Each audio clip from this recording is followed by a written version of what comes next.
Hey Collective, it's super good to be back with you guys for another Daily Devo. We've made our way through the book of Acts, and we've reached Acts chapter 8. And let me first say that I said earlier that this is one of my favorite books in the Bible. This is for sure my favorite book in all of the Bible.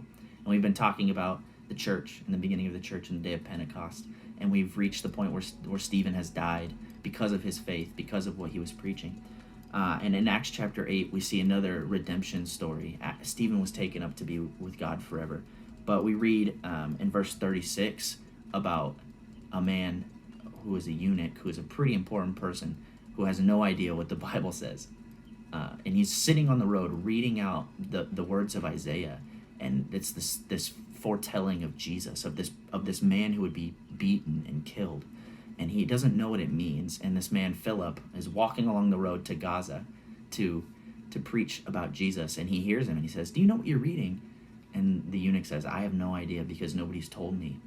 And so in that conversation that Philip has had with this eunuch, he must have really emphasized the point of baptism, because in verse 36 it says, "As they traveled along the road, they came to some water, and the eunuch said, 'Look, here is water. What can stand in the way of me being baptized?'" Philip stopped the chariot immediately and baptized this man in a puddle on the side of the road. How crazy is that? What is stopping him from being baptized? Nothing. There is nothing. And so I hope if you guys feel that call on your heart, if at any point through this reading plan you've thought, I recognize it, I see it now, I understand it, what's stopping you from being baptized? I would encourage you to think nothing. This man is baptized on the side of the road in a puddle. I think we can make that decision confidently and trust that the words that Philip said to this eunuch are important for us today as well.